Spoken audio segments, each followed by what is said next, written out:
Hello, and thanks for joining us on Relational Practice, a social work podcast. I'm Dr. Jodie Park.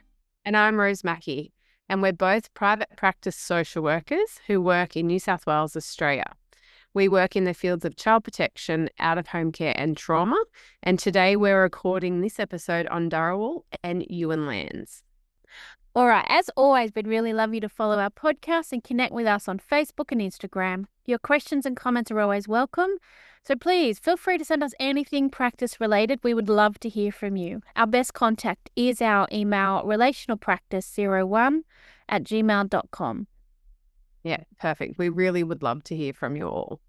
All right, you can introduce today, Rose? Yeah, so thank you guys for continuing to listen through our parenting capacity episodes. So we've done 3 episodes. Yes, sorry, I just wanted to butt in because I meant to say, do you know we did not celebrate the fact that the last episode was our 10th episode. Oh, I feel like number 10 is a bit of a milestone. that went really quick too, didn't it? Yeah, we did. Like I was listening to it the other day and I was like, oh my goodness, we didn't actually celebrate the fact or at least say anything about the fact that that was number 10. So sorry to butt in. I just wanted to say that. I didn't even think we'd get through 3 episodes. So there you go. Yeah, same. That's exactly what I thought.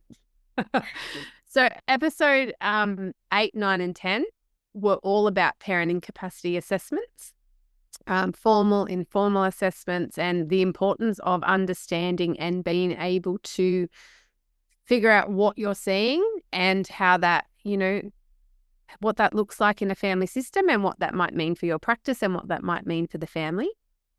Today's episode, we are talking about foster care assessments. So we will do an episode next fortnight on kinship care. So this episode, it's important to understand, is just about foster care assessments. So unrelated people or persons that have come into an agency or a child protection arena who want to provide foster care to a child or a young person who is in the care system. Yeah. So these are people that are not related or kin in any way. These are just general foster carers who go into the general pool of available foster carers once approved. Yes. Okay.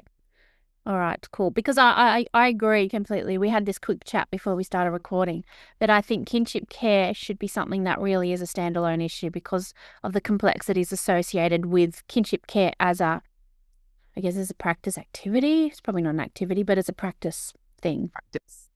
And the way we assess kinship carers is very different to how we assess foster carers. Yeah. And very different to the way you assess parenting capacity. They, in our opinion, are 3 very different standalone assessments. Whilst you may use the same skills and you may draw upon, some of the same or similar research or articles, the assessments have 3 distinct assessments, aren't they? Yeah, very true. Very, very true. And you're right. You obviously use the same skills because it's all about using practice skills.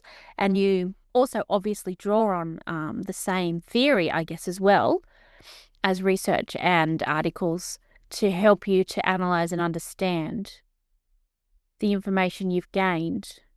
But the way you interact with that information is so different. Different. Absolutely.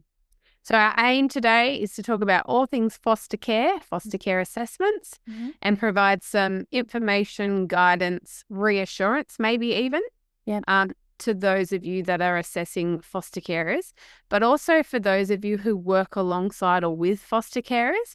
I think this information will be useful. Some of the language that you may be able to use with foster carers and some of the challenges you may be facing working with foster carers. This episode will hopefully help you understand a bit about what their assessment might have covered, or help you go back and look at their foster care assessment, and if something wasn't quite addressed or was missed or something's changed, it might give you a bit of an in your practice to go back and have a conversation around, or just touch back in like on their motivation. If it's 5 years on, what does their motivation look like now that they've been a foster carer for 5 years? It may help you with your work with foster carers. That's the aim. So I think it's for everyone, not just those assessing foster carers, but those working with foster carers. Oh, you just reminded me of something. I remember when I first started in child protection, we were not actually allowed to look at the foster care assessment. Do you remember that? I do. And I never really understood it. I mean, I guess I understood it in terms of confidentiality and privacy, and you don't want that information to be just out there because this is someone's life. But then when I was trying to work out whether this carer actually was a good fit for this child, I was always told, well, that actually isn't your role. Your role, even though you're the one that knows the child, your role is not to actually see whether it's a good fit. It'll be a good fit because it's an available placement. Do you know, I was having this exact conversation last night with our student Jess about back in the day when, and we're in New South Wales, Australia, we were lucky enough for a period of time where if a child had come into care, both of us recorded instances where we were given 3 profiles of carers and like, hey, pick a carer for this child. Absolutely hasn't happened in my practice in the last 7, 8 years. But before that, you know, you actually got some profiles. But you're right, Jodie, we never got the assessment. I was never allowed to ring the potential foster carers and have a chat about goodness of fit. Had anything changed from the little introductory booklet that they had made? I was never allowed to ring and say, this is the child and this is some of, you know, what I know of this child. How do you think fostering a child like this might feel for your family? Is it a good fit? No, it was just the profiles, pick, and hope and pray there was goodness of fit. Personality and temperament, you know, was a match, all of those things. But even as a private practice social worker now, when I've done carer support, I've not been able to view even the analysis of the foster care assessment. It's still regarded as that very confidential information, which I understand. But when you're working and providing carer support, it's very valuable to know what the assessment looked like. What were the challenges in the assessment? And also it can give you some really good starting points for an intervention because they've already told someone their entire life story. They don't want to always repeat that. So very, very true. So very, very true. So, you know, yeah, we completely get that you just wouldn't willy-nilly give this assessment out, not because you shouldn't do that. But there are definite times where you need the information because it would be so useful and it could just direct the way that you are moving forward. You mentioned carer support, and I just wanted to quickly say that the practice example we talk about today, we're actually going to focus on carer support because that, I think the way that we do carer support is probably different to maybe the way other people might do it, but also it might be different to what that term brings up for people in terms of what it means. So yeah. Let's hang on to that because by the end, we're definitely going to talk a little bit more and define, I guess, the way that we do carer support. And maybe we can talk about why we do it the way that we do it. Yeah, definitely. All right. Do you want to talk about why people become carers? Like what is it? Why do you think, well, actually, no, that's not a fair question. I can't ask you why people become carers, but how important do you think the motivation to foster is in terms of the assessment process? I think it is so important to understand a person or a couple's motivation to care. Yeah. And I think when it is a couple, the motivation, it may be couched as this is our motivation, but I think really drilling down into each individual person, what is your actual motivation? When did the thought first even pop into your mind? Yeah. How has that evolved, changed over time? Yep. Because people generally don't wake up one morning, in my experience, and think, I want to become a foster carer and ring an agency to gather information. Most carers that I have worked with over the years have said this has been a thought that continued to grow and they continue to talk to other people about. They knew foster carers. And it was a bit of a journey even before they picked up the phone. Yeah. And I think understanding that journey and all the thoughts, all the self-doubt that popped into their mind in that timeline, all the, I guess, aspirations or dreams that they thought it might be, really understanding that for the individuals is crucial. I agree. I completely agree. Because we know that people want to become foster carers. Really, it's about meeting their own needs, and that's okay. Having kind of altruistic need to give back, I guess, to community or to help a child, or maybe there's some lived experience of having some adverse situations in your own childhood, and you want to be able to kind of help a child through something, maybe they're going through something similar. So all these are really valuable and valid reasons to want to be a foster carer. But it's about how that motivation will drive you moving forward. And it's also the oftentimes unconscious expectations that people bring into foster care that can get down the track if they're assessed and approved and they have children. In my experience, that's where some of the really big challenges start to show themselves, because of an expectation or a fantasy about what this is going to look like. That's where I find I've worked with most carers that are most stuck and most challenged. Yeah, so I agree. Understanding that up front and from the very get-go, the assessor or assessors or agency being able to challenge people on their motivation and really provide what about this scenarios, because it is all hypothetical, but trying to test also how rigid is their thought or expectation around, because that's tied into their motivation. How rigid is this person or couple? Because that's going to give you some really good information to consider in the assessment. How are you actually going to tease this out, and what might that look like for a child who's experienced trauma? What that might look like for that child's family that will be part of, this fostering experience oftentimes. How rigid is that? Are those expectations tied into their motivation? And I think when you were talking, I was thinking about their ability to adapt. What is their adaptability like in terms of adapting their expectations, but also adapting their parenting? So adapting their parenting skills and capacity to be able to actually meet the needs, if the needs of this child are different to what they thought they might be. And I think, and I'm not sure how this is going to land, guys, so just bear with me, but I have worked with a lot of couples or individuals that have come into fostering as a way to experience parenting and create their own families. And I think whilst that's not necessarily a bad thing, not having that idea challenged or being very upfront from the get-go that this foster care is not a way to create your own nuclear family, because foster children bring with them their own biological families and oftentimes an invisible and a visible backpack of trauma. And so this is not about creating a nuclear family where you're going to be able to necessarily parent and make all the decisions for that child like you would if that child was yours biologically. And I think if that's not explicitly addressed and understood by people, that also is where we get stuck down the track when children are placed. Yeah, absolutely. It's a little bit like that. We need foster carers to really have good relational caring skills and relational, is that right? No. Is that the word reparative?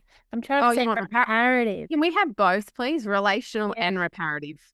Yes, we do need both, but reparative care, just for people who, let's just define the way that I understand reparative care, because I'm sure it's different to maybe it's even different to what it's supposed to be. But in terms of the way that I define reparative care, it's that a carer's ability to demonstrate attuned care that is adaptable. There's that word adaptable, but also that is consistent, predictable, and reliable most of the time. Nobody is perfect. And particularly when you're trying to parent a child who has their own little backpack of trauma, who brings with them their own experiences of usually quite significant attachment dysregulation, fractured relationships, ambiguous loss, all of this kind of trauma, then you need to know, you need to be able to be consistent, predictable, and reliable most of the time, but you're never going to be able to do it 100% of the time because 100%. those children are very, very hard to parent.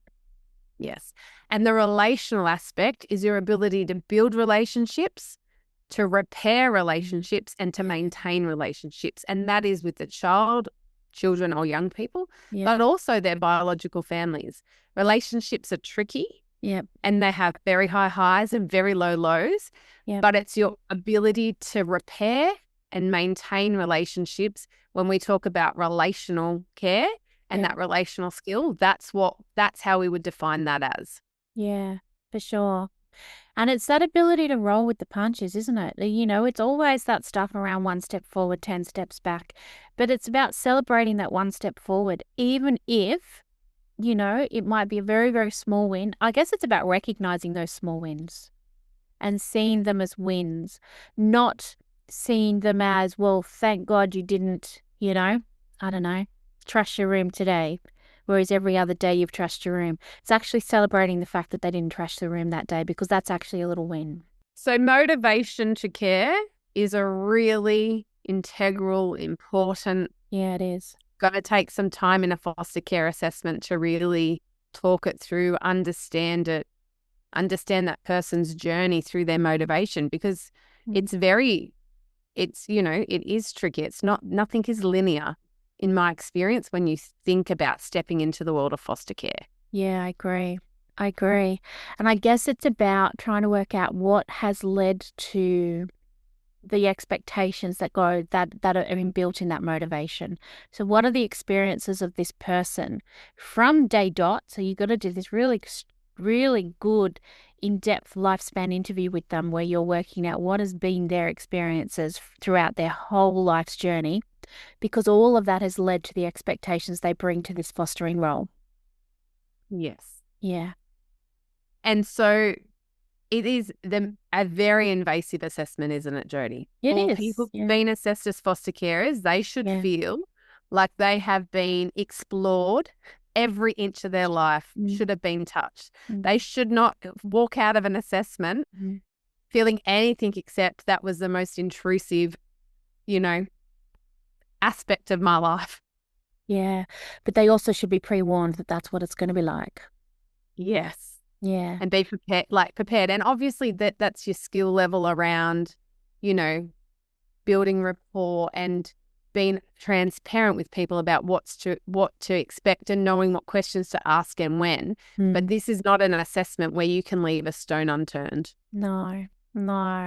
Which is really hard when you're the one doing that assessment. And because I guess we talked about this in episode 10, you can become so enmeshed in the context of this person's life that it becomes tricky to think about everything you have to cover.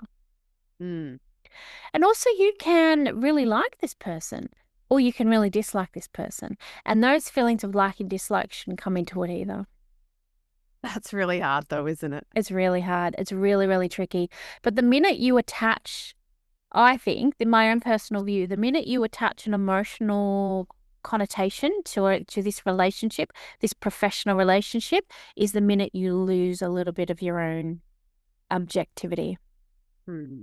It is really hard and it's really tricky. And I guess we want to kind of talk and we want to kind of hang out with people that we kind of respect and like. We do. And you spend a lot of time with people when you're doing a foster care assessment. But you have to always be mindful and you have to always have some really strong personal boundaries around not allowing those emotional ties or emotional connotations to influence the way that you think about somebody.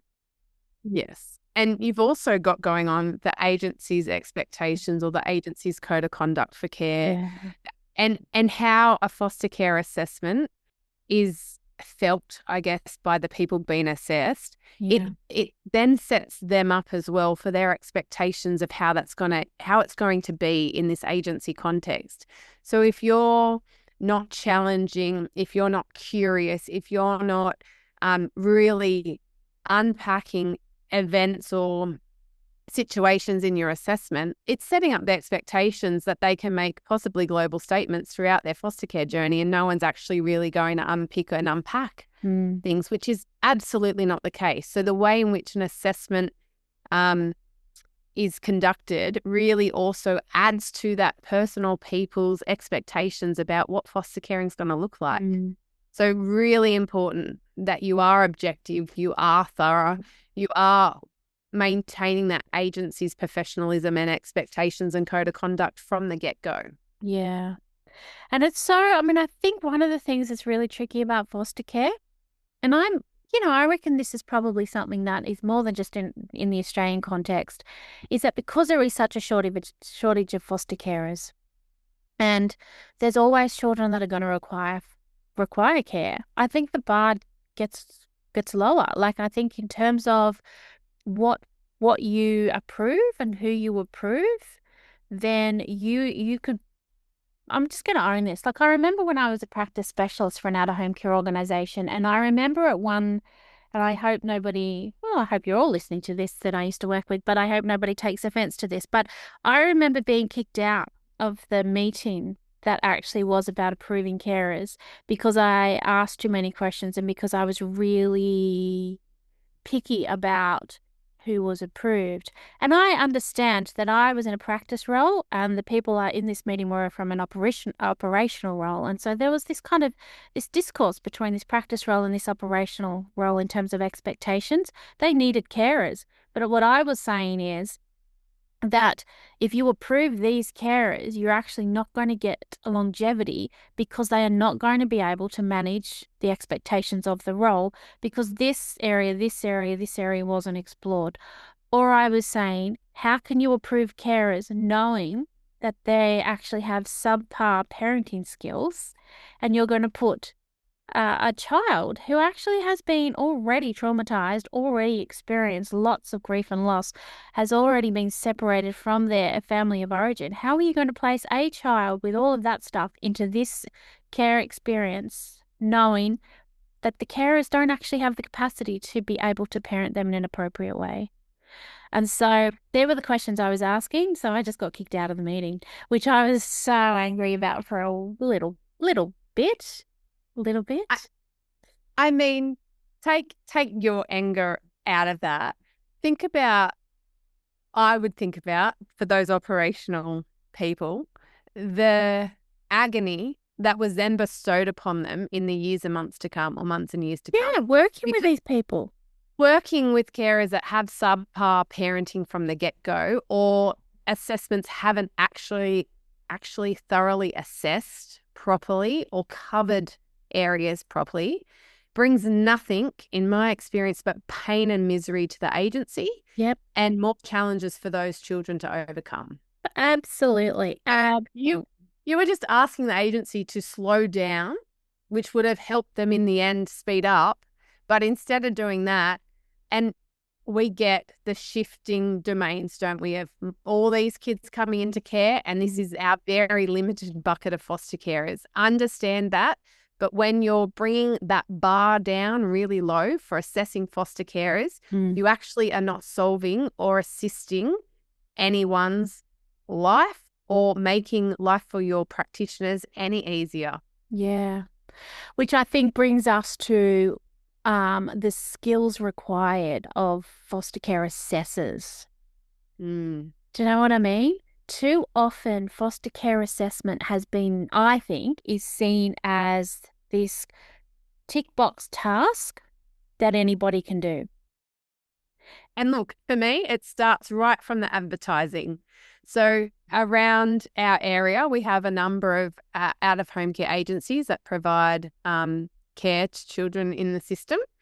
And a few years ago, there was a marketing campaign, I guess, to recruit foster carers around this area. Yeah. And big billboard on a bus that I remember, have you got a spare bed and can you provide a meal to a child?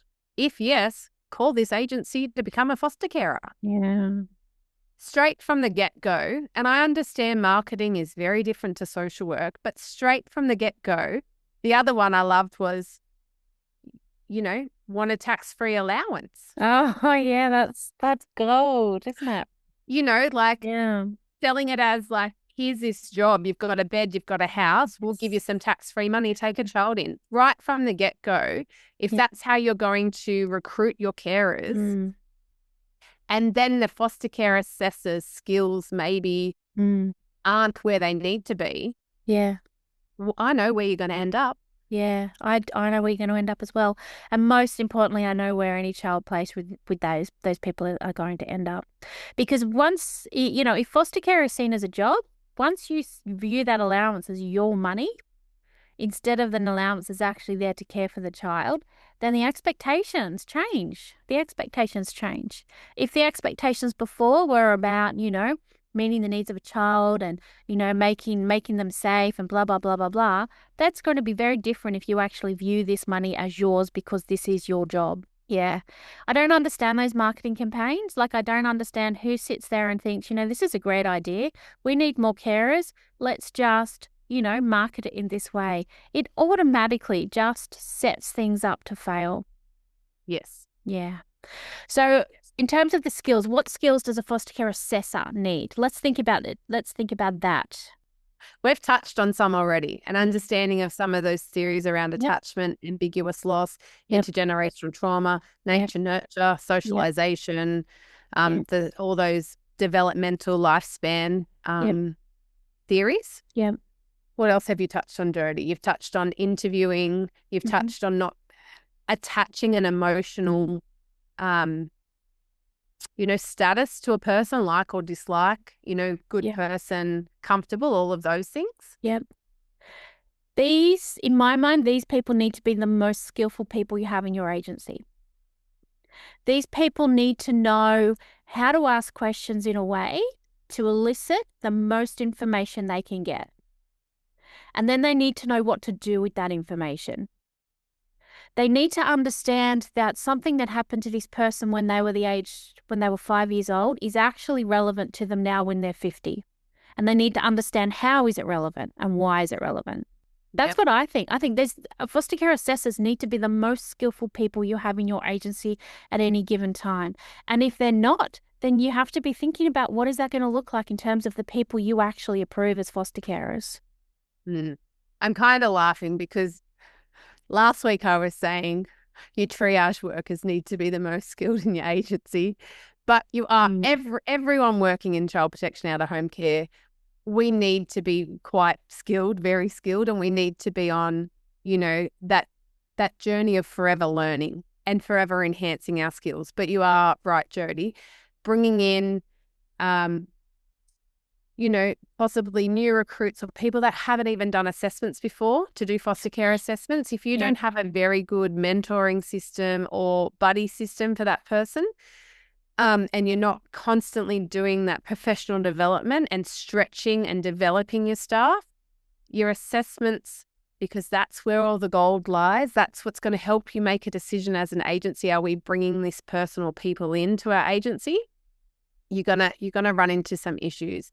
And part of it also is having a really good understanding about what is expected to be covered in a foster care assessment. Yeah. And when I say covered, not just having a template and putting words under each section. Yeah. It is like Jodie said, understanding maybe at 5 when their mother left them in the care of their father and never to come back. What is the impact of that today? Yeah. What will be the impact on their parenting? And then how does that also impact a child with trauma? Yeah. Yeah. It's like a story. You need to be able to elicit a story. So you have to have skills in getting narratives. It can't just be I ask a question, you give an answer. I ask a question, you give an answer. You need to be able to actually get this person to talk about themselves in the most genuine way. And sit back and just listen, but know then what to actually pick up on to explore more. It's people's lives are so nuanced and you can sometimes fall into a black hole. And then it's knowing that you've gone down, or a rabbit hole, you've gone down. I don't need this anymore, but I need to go 4 steps back. So your memory, recall, your attention skills and your analytical skills all in the moment, they all need to be on fire. Yep. Very, very true. And I think you said before, Rose, I think, yeah, there needs to be a mentoring and a buddy system within an agency. But I actually think people shouldn't even think about doing a foster care assessment unless they've worked in out-of-home care, unless they've actually seen what is a good placement and what is a placement that is not okay. And think about why. Why would you say this was a good placement for a child, and why would you say this one wasn't okay? Because then you know what to be thinking about and looking for when you're doing an actual foster care assessment. Yes, that's true. Yeah. So I think there always needs to be some experience. People need to know. And that's a real conundrum, isn't it? Like, if certainly in where we are, the years experience of our child protection practitioners and our out-of-home care practitioners, like we're right down on the 18-month end of that's our experience on average. Yeah. And I think it's something that the child protection system needs to be really conscious of, letting practitioners leave this practice arena with 10, 15, 20 years experience, because we can't keep that revolving door of burning out practitioners who leave, because that experience gets lost. And what you're saying, Jodie, is so valuable. Having the experience, knowing what's worked well, what's not worked well, having the experience of bringing on carers and then going, if only we'd been clearer or more subjective, this wouldn't have happened. So how do I use this learning now in this situation? That walks out the door when our practitioners are feeling like they're burnt out, or the vicarious trauma, it's too much to bear anymore, and they leave the organisation or the whole arena. We need to do better by our practitioners so we can keep the experience, because that impacts and assists children and carers. I love that you said do better, because the whole thing, when you were talking, that's what I was thinking. We just need to do better. And I think from the expectations placed from government, it just needs to be more realistic. There has to stop being this short-term planning in terms of the way child protection out of home care, what the current trends are and what's important and what people are going to focus on in terms of government, and then senior policymakers, and then kind of senior people, senior operational people, I think I'm trying to spit out. Everyone just needs to do better and understand that your priority, sitting in that high director position, your priority is not the same priority that is actually on the ground. And that's actually okay. It's actually okay. But stop trying to make your priority the ground priority, because otherwise you're just going to lose stuff all of the time. And we're going to be in this ever, evolving cycle of inexperience, lack of skill, not feeling. It took me a decade at least to feel like I had some level of expertise to stand in on my own 2 feet. Yeah. This is not an area of practice that you can waltz in my opinion, and after 2 years be like, I'm a senior caseworker. It's absolutely an area of practice that you continually grow and learn in, and it takes years and years and years to develop some of these skills. But what we are doing here, at least in New South Wales, we're just not caring for our workforce, which means that children and young people, they are the ones that are impacted the most. They're impacted, they're affected. Yeah. And we need to do better by all of the practitioners out there. Yeah, I mean, there's a lot of people saying a lot of things and using a lot of words to talk about how the workforce is being supported and trained and this and that. But really, when you listen to those words, they're actually always saying the same thing. And it's the same thing that actually is not currently working. So there just needs to be a couple of people in those positions that are quite high up that actually just do something different. Do something different and see what happens. And that doesn't mean you do what's happened in New South Wales before. You come in and you completely revamp the system just to try and hide the fact that there's children in care. You actually need to be looking at how we can make the existing system work better for everybody, because you can't just change a system because you want to make your mark on a system. I feel like I'm on a rant. I am on a bit of a rant, because it just makes me so cranky that at the end of the day, it's not these bureaucrats sitting in their, $3 million mansions that are actually going to suffer. It's this poor kid, this poor carer who went into this foster care arrangement with all of these kind of altruistic ideas and dreams and thoughts, and it's just turned to shit. And it's turned to shit because it was never an appropriate situation to begin with. And I think you've just hit the nail on the head. And there was a review done of our care system last year or the year before. And of all the foster carers, surveyed, not one of them said they would recommend foster care to anyone they knew or loved. Yeah. That says it all, because the system is also impacting carers as well as it's impacting children and young people and their biological families. The harm that is done when we continue to do all of these things not well and recycle and use the propaganda and the political arena to push, whatever political parties in their line, we're harming people. Oh, we are harming people. And you can never go back on that. Once it's happened, it's happened. Yeah. And we talked really in one of our early episodes about doing no harm. Sometimes doing no harm looks like saying to a person you're assessing as a foster carer, I'm really sorry, but I'm not recommending you to be an approved authorised foster carer. Sometimes that is actually doing no harm. And sometimes doing no harm is saying to an assessor, you actually need to go out and you need to get more information about this, this, and this, and this. It doesn't mean that you are being picked on. It doesn't mean that you are being bullied in your workplace. It actually means that you've missed things, and we all miss things, and that's actually okay. We are all human, and no one knows it all. So your skill level or just, possibly weren't in your window of tolerance for those assessment interviews. Yeah. Do better and go back and get the information and use it as a learning opportunity. Yeah. Do you know, this is not about foster care assessing, but it's just something that I always think about. Do you know, when I was first a child protection worker, I had this pretty, it was one of my first cases. It was a big case. I don't think I've told this story on the podcast before. And I remember going out, and it was one of those mums where I'd pull up and she'd be already out the door, like screaming abuse at me. And it was kind of that relationship. That was the relationship we had. And so I would go into the house and I'd still kind of try and, do the things that I needed to do to assess safety, blah, blah, blah. And one of the very first visits I ever had with this woman, I remember coming back to the office and I was all like, oh my God, this happened and this happened and this happened. And my manager said, what did the child look like?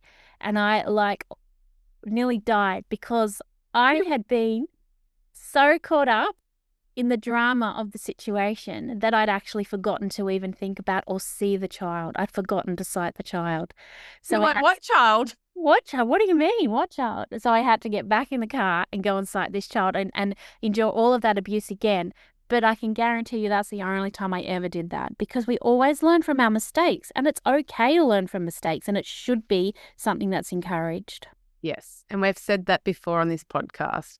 We need to make our mistakes or our bad practice, days a platform to learn from, because you do never forget those experiences. No. Very often when I started, if you came back to the office and you hadn't sighted the child and actually had a conversation with the child, you were sent back no matter what time it was. Yeah. You would get back in your car with your head hung in shame, because you're like, how could I have forgotten that? Like, that's my job. Child protection caseworker, child people, child. That's what you're there for. Well, that was me. And then for the rest of the time I worked with that mother, she then used that, you're too so dumb you forget to even look at my child when you come here. That's how dumb you are. Oh, I like that, Mum. Yes, I worked with her for a long time, and I'm pretty sure she said that to me every single time I saw her. Well deserved, actually. Well deserved. Yep. All right. So any other skills for foster care assessments? Getting back on track. Have we been clear in the skills? I feel like we've just gone all over the shop. Did you say haven't we or have we? Have we? I'm asking, have we? I wonder, I'm not sure, because I feel like we've gone to different topics all the way through, which I think we always do, actually, don't we? Yeah. It is a conversation, guys. Yeah, it is a conversation, and it's, it's unscripted, unplanned most of the time. So we just kind of talk as we talk. Yeah, maybe I'm answering my own question. Maybe we have talked about a lot of skills. Talked a lot about skills. Yeah. I think one really important area in foster care assessments is talking to any adult children Yes. of the people. Yeah. And if True. there is no current relationship Yep. between the person or people you're assessing and their any biological children, Yeah. having the skill to really dive deep into that relationship breakdown, Yeah.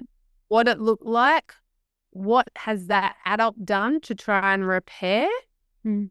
what and over what period of time, Yeah. and having the skill to actually have a really necessary conversation with Yeah. those people being assessed around.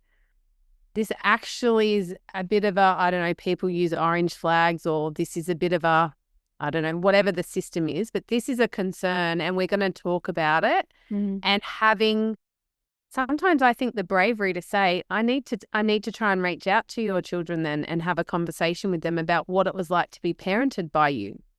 And Yeah. how does that feel for that person? Yeah. I'd say pretty bloody uncomfortable. And I think it's an area where I've seen people have just glossed over it, or put the blame onto a child about the end of a relationship from a parent, Yeah. and it's then moved on in an assessment. And I think that's an area we could all get better at doing. Yeah. Oh, I agree. I agree. I think I need to get better at doing that at times because you're so right. The value and the information you can get from the person who's been parented by this person, particularly if there's a relationship fracture, understanding what that looks like. And it's not saying that just because there is a relationship breakdown that these people cannot be carers, because maybe because we don't know what's happened, but we have to find out what's happened. Yes. And if and I would suspect 99 times out of 100, the knee-jerk reaction from someone would be, hell no, you're not going to talk to my adult child that I haven't spoken to in 5 years. I would expect that's a knee-jerk reaction. It's about holding that discomfort and being curious around why. Yeah. What is it that person might actually say about you as a parent? Yeah. Because this is intrusive, and we've already covered that. You're telling these people right up, this is so intrusive. There should be no aspect of their life that they could feel like they have hidden or withheld from you. Well, it's almost like the first step to being a public parent, the assessment process. And, a public parent means that you're open to scrutiny. You're open to people being in your lives, talking about the way that you parent all of the time, because that's what a foster carer is. They're a public parent. Absolutely. And we use that language all the time, don't we, Jodie? And it's language that I would really encourage other practitioners to adopt when speaking with foster carers. It is so obvious when you use the term, you're a public parent. It is so obvious then that there's a shift, or maybe you're giving them the language to actually articulate what it feels like to be a foster carer, because all of their parenting choices are reviewable. Yes. They have only a certain amount of autonomy in their family. They may have day-to-day decision-making, but they don't necessarily have other decision-making capabilities. So owning that and using that language, I think, allows for there to be a deeper discussion around what is actually foster caring about. It is about being a very public parent. Yeah. And you are open to all types of scrutiny. Yeah. And that's never going to stop, and we shouldn't shy away from that. And the more people understand that, realize that, talk about that, I think the better situation we'd be in with foster carers in general.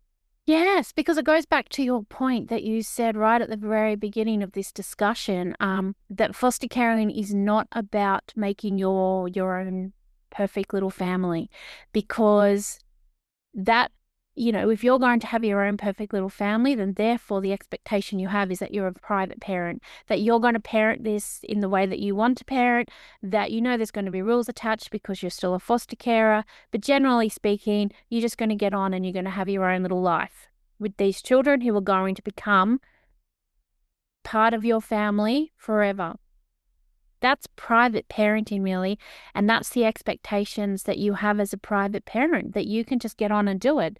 And that, yes, knowing that people are going to have some say, that's okay. But really, that's, you'll be able to put some rules and parameters around that, because at the end of the day, these children belong to you. It's around that belonging.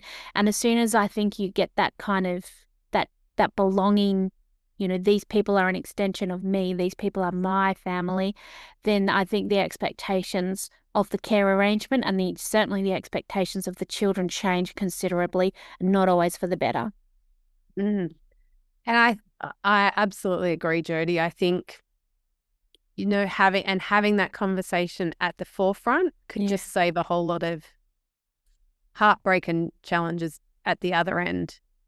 I also think part of foster care assessments is that training aspect. Yeah. And I'm not sure what it looks like for you and your agency, but I think that training is a crucial part of foster care assessment. And in my opinion, training should be part of the assessment, and an assessment shouldn't be signed off until training has been completed. So you can see actually how people interact with other adults, how they interact with trainers, and a little bit of authority and, a schedule, and what they look like in group work, because that's where you can really test. You think about foster care assessment, there's a lot of self-disclosing. Mm.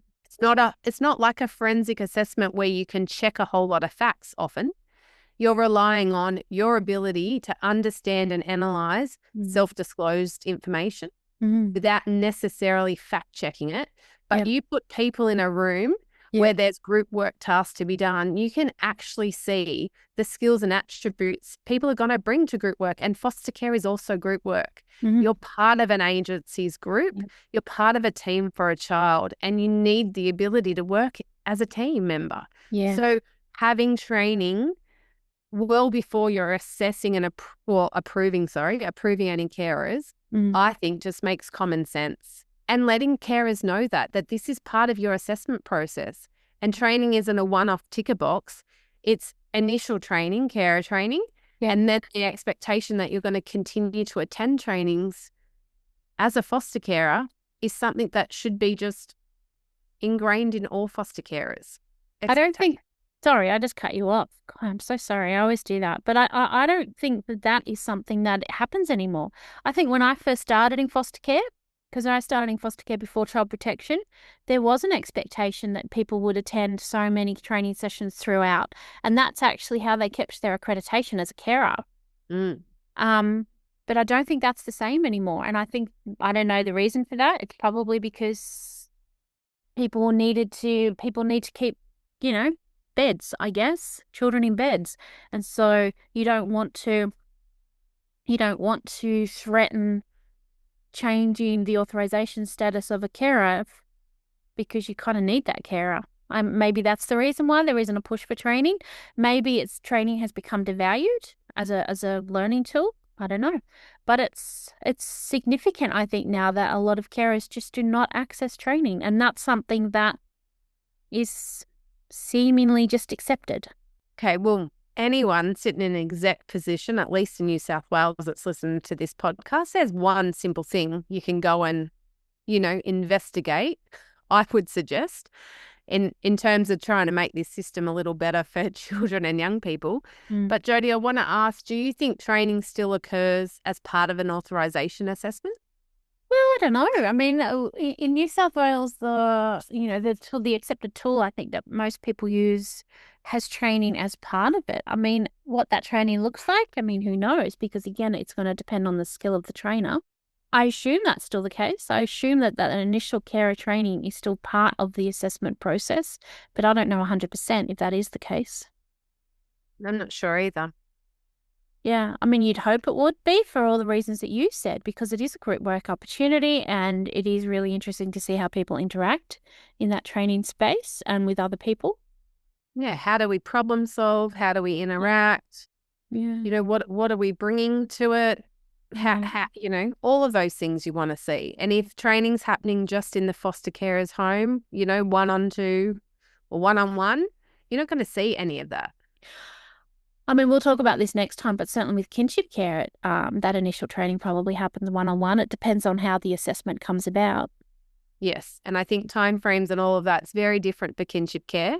But I'd be interested from you listeners to, drop us a comment on Facebook or Instagram, or send us an email about foster care assessments and training, and what does it look like where you're practicing, because we've got listeners from all across the world. Yeah. Which is amazing. But what does it look like? Because I'd be so happy to share that. And I'm also really curious what you guys think the challenges are for foster care.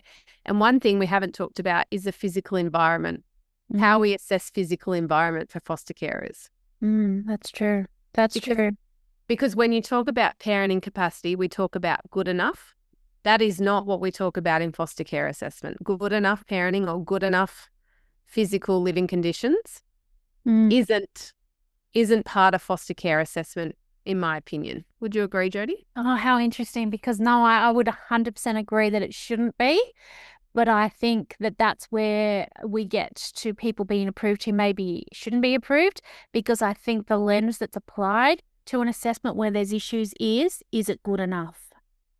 But good enough in the same way you'd apply to a biological parent, or good enough for a child with trauma that's been removed from their family of origin, their family system, and placed with total strangers? What does that good enough look like? I think I agree with you. I think I don't know. I don't know if I could even answer your question, because I think it would be good enough in terms of the same bar you would apply to, say, biological parents. But I don't know if that's true or not, or if that's just my own opinion about that. But either way, it shouldn't be good enough. It shouldn't be good enough because of the reason that you just said. We're expecting these people to actually be able to parent traumatized children.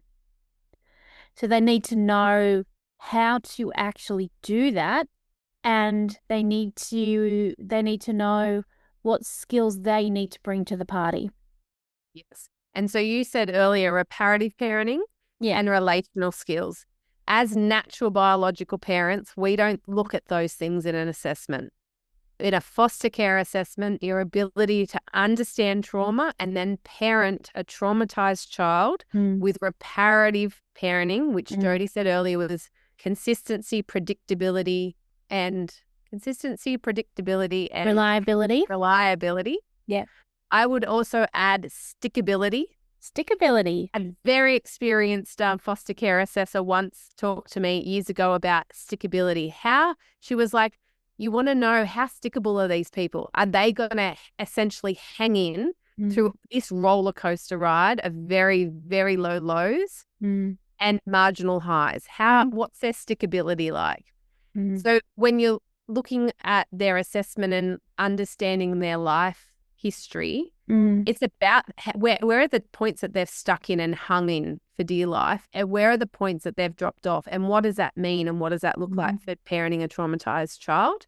And then again, their relational ability to maintain, repair, and build relationships.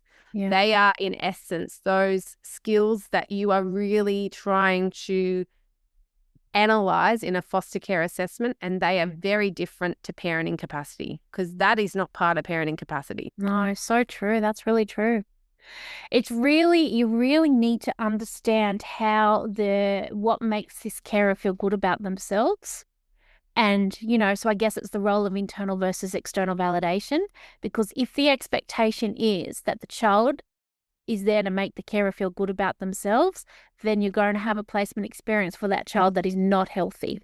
Yeah. So true. And I remember a young person who had just exited care a few years ago was talking to me about she'd been in a number of foster care placements throughout her time in care.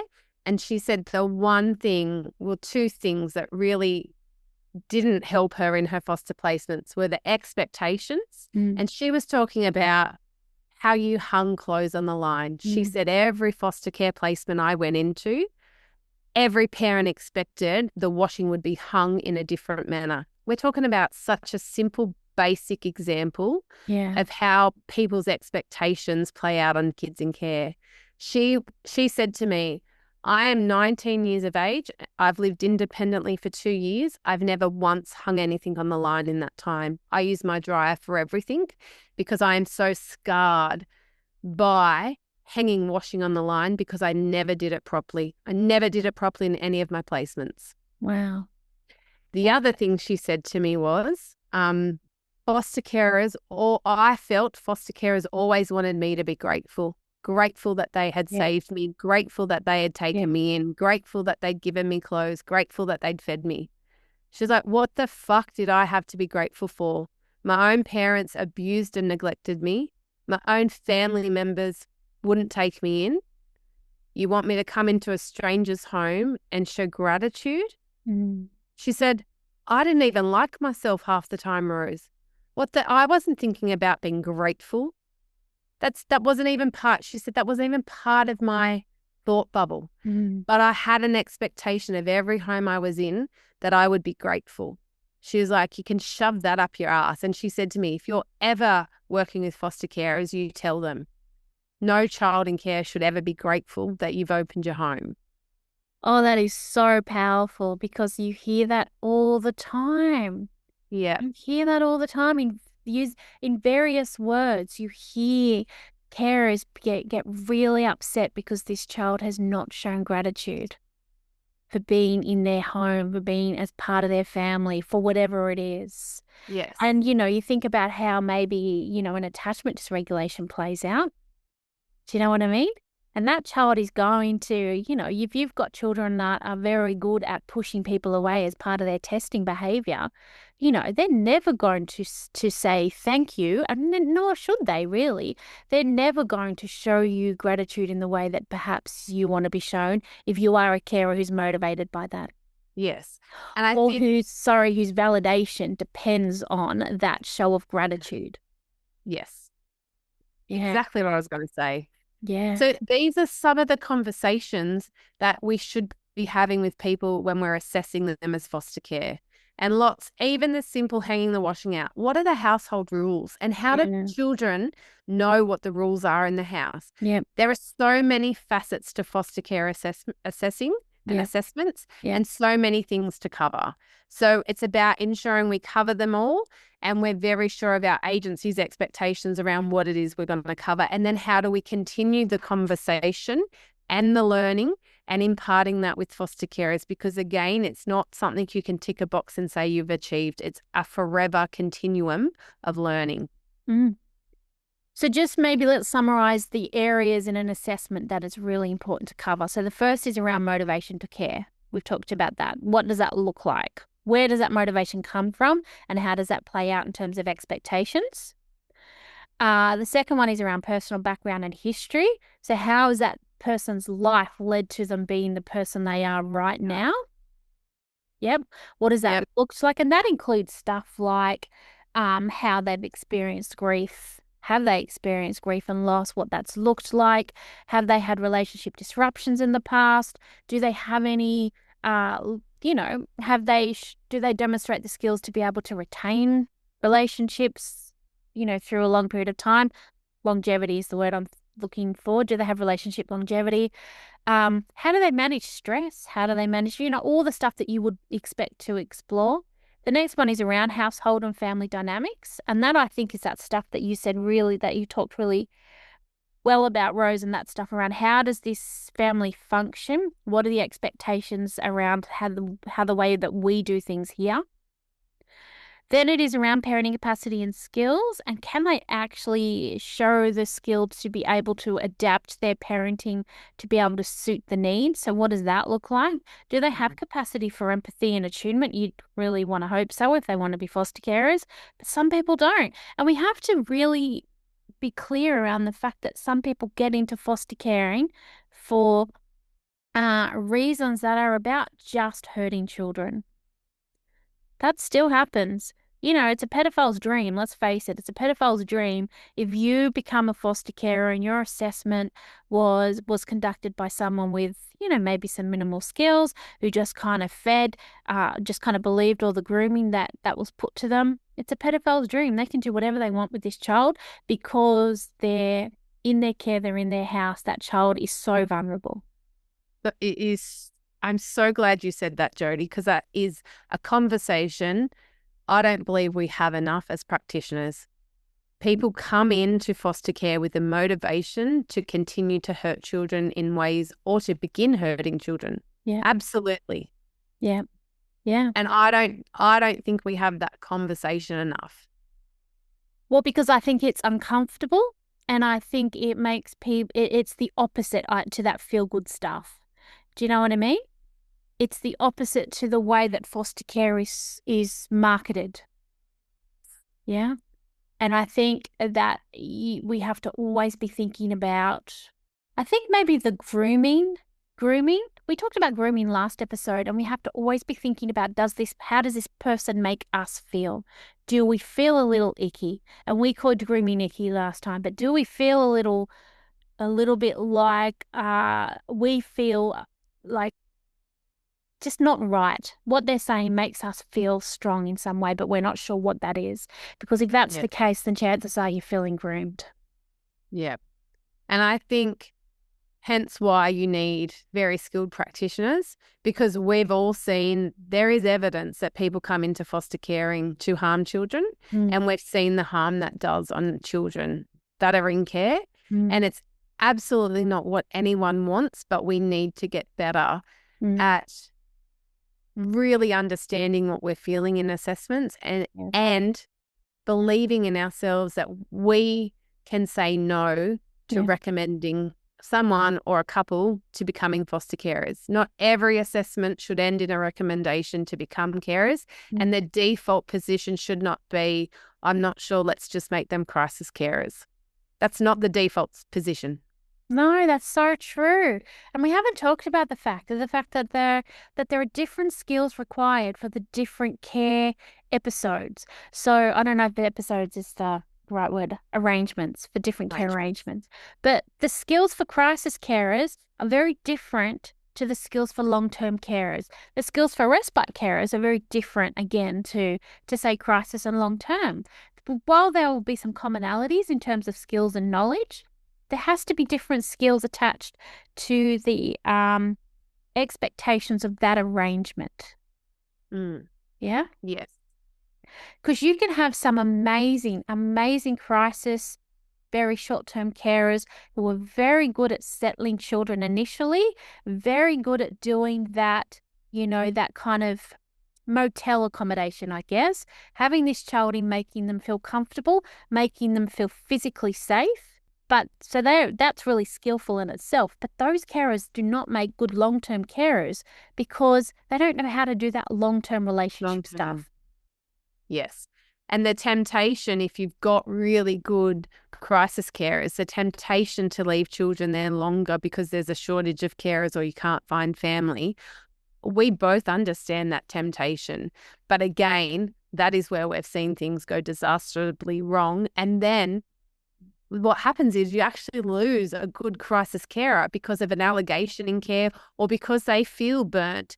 They feel the vicarious trauma. They didn't have the skills to have a child for 6 months, but we left that child there. So now not only has that child had a negative care experience, you've lost some really valuable crisis carers. Yeah, absolutely.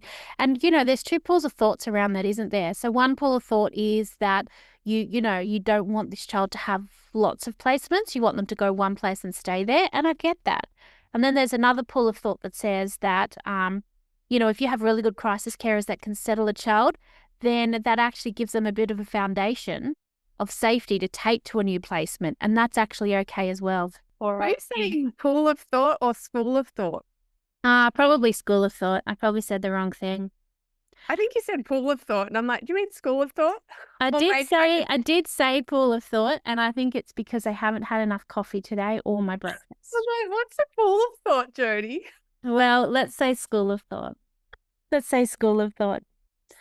And let's leave all that in because that would be funny. All right, so let's talk. I think we've talked about this already, but let's jump on to a really quick practice example around. And should we focus on that public versus private parenting stuff? Yeah. Look, I think that I can recall a carer who had a sibling group of two brothers. One brother was quite had physical challenges in terms of a brain injury that happened when he was a baby, and that's why him and his older brother were removed and placed with these carers. There were other placements that happened, but then placed with these carers. And so these carers, though, actually saw these children as an extension of them. Like they saw these children as their family. And what happened is that the father of the two boys had come along after no contact for many years and put in a Section 90, so asked the court for restoration. Didn't want the child that was injured, that had a lot of physical challenges, only wanted the brother. And the brother at the time was about 8 and the other one was about 6. And so the carers saw that as this outsider who had no relationship with these children coming into their family and actually taking one of their children from them. That's the way that they saw it. And I get it, because I could imagine that that is a very valid way of feeling, because this man had had no relationship with these children.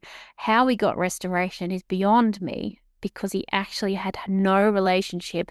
And 2, he was still a possible person of interest in the injury to the youngest son, like to the youngest child. Wow. To how restoration happened is just mind-boggling. But it was ordered. It was something that the court agreed. And so restoration was happening.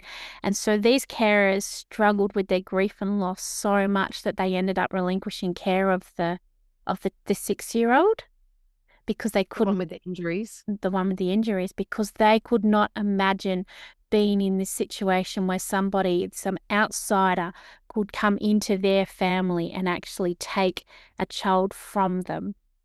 And they did not want to experience that grief ever again. So they relinquished care of the 6-year-old. So then the agency, thank goodness for this caseworker, who is a really, really now in a management position, an amazing practitioner, said, they're still technically carers with us. This is what's happened. And it was during that relinquishing process, because it didn't just, they didn't just ring up and go, take him today, because they knew that he needed to have a specialised placement. Could you work with them, Jodie? Because we don't want this child to leave this placement. And so I did some really intensive work with them, actually. Saw them a couple of times a week for about 4 weeks. And the focus of the work was on getting them to understand that difference between public and private parenting, and how that then kind of led to their grief and loss response, and their expectations of family in terms of their public role. That's what we focused on, because it got them to a place where they realized they actually didn't want this 6-year-old to go. They just didn't want to ever feel that grief again. And that they had to actually understand that they loved him like he was their son, but biologically he wasn't their son. And this little boy belonged to the state, and their role was to give him the best life they could give him. And that is such a nice way to actually think about public and private parenting. Yep.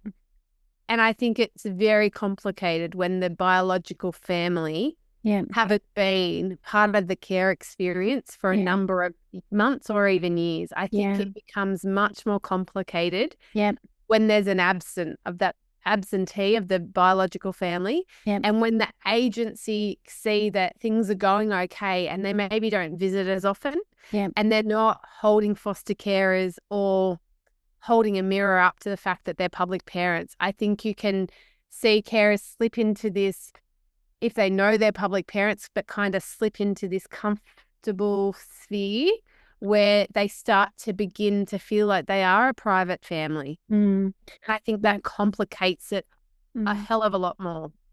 Well, particularly if they then start to feel stressed, because they knew about this possible restoration for a long time. So they felt stressed. So therefore the walls went up around the family unit. Yes. Which just adds to that expectation that these are our boys. Yes. These children belong to us.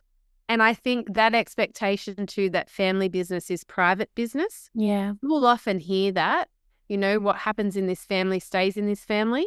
That is absolutely not the case in fostering, is it? Yeah, absolutely. Not everything is reviewable or is something to be assessed. You cannot have the expectation of privacy as a foster carer. And I think that also your practice example demonstrates that they were feeling stressed, putting the walls up and shutting the blinds in essence, and trying to maintain that level of privacy and control over their family that was an unrealistic expectation, but nevertheless, where they landed. And it's sometimes really concerning if you have, not in this situation, because the agency, that caseworker was smart enough to know, you know what, I don't think this is about relinquishing this child. This is about something else. But we are not the people to have that conversation with, because they're really angry with us. But, you know, you, Jodie, can you do this work with them? And can I ask, Jodie, did that work feel uncomfortable for you, trying to break down those walls and reestablish private and public parenting? Were they very rigid in their thoughts initially, and did you get them to a space of movement? Or were they open when you first walked in the door? No, they were really rigid to begin with. It didn't really feel uncomfortable for me, but I know it felt uncomfortable for them. And so we talked about that uncomfortable feeling a lot initially, and sat with a lot of silence. But I guess because the way I practice is always in that reparative way, you know, like, so I like to explain everything. So I'm very upfront about this will feel this way. I'm imagining it might not, and let's hope it doesn't. And I'm not going to feel silence, and I'm not going to do this, and I'm not going to do that. And, you know, this is a space for us to explore these things and anything else that comes up. Yeah. I just like to make sure that people know what to expect so that they can predict their own bodily responses. Yeah. And so these people ended up keeping this child in their care. Yep. So can you just tell me about quickly the skills or the tools you use to get them to go from a place of we're relinquishing care to I understand I'm a public parent and there are expectations, and as much as I love this child, he's not mine biologically, but I can continue to provide the best possible care? So really, the lens that was used was really around ambiguous loss, and this was before before I even looked into ambiguous loss. I didn't actually know what ambiguous loss was, so I didn't know I was using that lens. I thought I was just using a grief and loss lens, because we had to really explore the emotions attached to the whole situation for them, because those emotions were causing them to have the cognitive and the bodily responses they were having, and they weren't thinking rationally. So I could see that because they were so controlled by their emotions, and that was so controlled by how they were feeling at any given time, that we always need to think about that link between thoughts, feelings, and emotions, that their thoughts, the cognitive capacity, that the ability of them to actually click in this kind of rational part of or this rational way of thinking about the situation was just not happening. They were not happening. They weren't having kind of like a fight, flight, freeze response. That's not what I'm talking about. But I'm talking about the fact that they were just so controlled by their emotions all of the time that there was no rational thoughts happening. So my job really was about feeding some of that stuff back to them, giving them a lens, giving them that grief lens to kind of understand what might be happening for them, really identifying the fact that they were so controlled by their emotions, and how could we park those emotions for this 1 hour that we had together so that we could actually engage the brain to think and explore and reflect on what actually has happened. I love that as a practice skill. Yeah. Getting someone to acknowledge, yes, these feelings are here, but let's put them here so it doesn't interfere in this next hour, where we can actually use our brain to problem solve and dive into this and actually possibly have a different outcome than if we just sat in the emotion for the next hour. It was the only way to manage that, because it was the only way to move forward. All right. I think, Rose, do you think that's it? Are we finished? Look, I think we knew this was a big topic. We knew this was going to be a big discussion, and we could probably talk about it for the rest of our podcast episodes, to be honest. Foster care assessments, foster caring.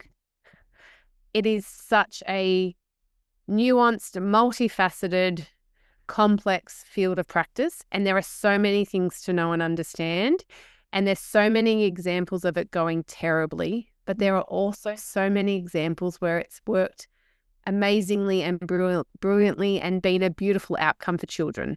Yeah. So I think we've spoken very globally today, and we need everyone to remember that. Yep.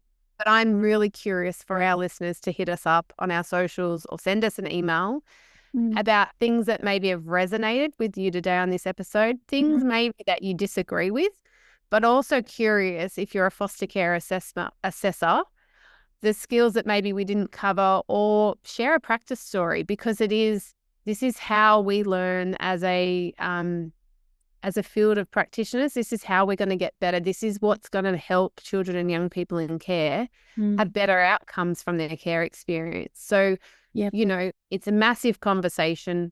I urge you to have it with your colleagues, with your supervisors, and if you're doing foster care assessments in your role, really think about this is not an area where you can be on autopilot. This isn't an area where you just go in with a blank template and you fill in the spots. This is not that area of practice. Yep. If you maybe feel like that's how you're practicing lately, maybe it's time to step into a different role, take a break, engage in different self-care, because what is crucial for children and young people coming out of the care and protection system with good relational experiences and a better platform to start adulthood, a better successful transition to adulthood, is having really excellent foster carers, which means they were reparative and relational. Yeah, well said.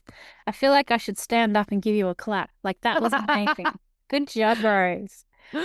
So, I really, please, guys, this is, an area that we're both very passionate about, that you can tell. Yeah. Send us an email, leave us a comment on our socials, and let us know what you thought.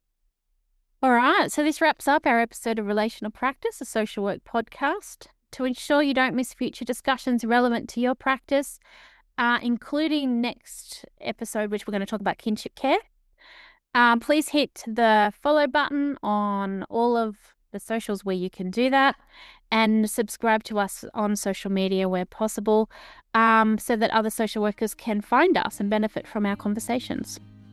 Yep. And until then, guys, stay safe and continue to practice relationally. Thank you.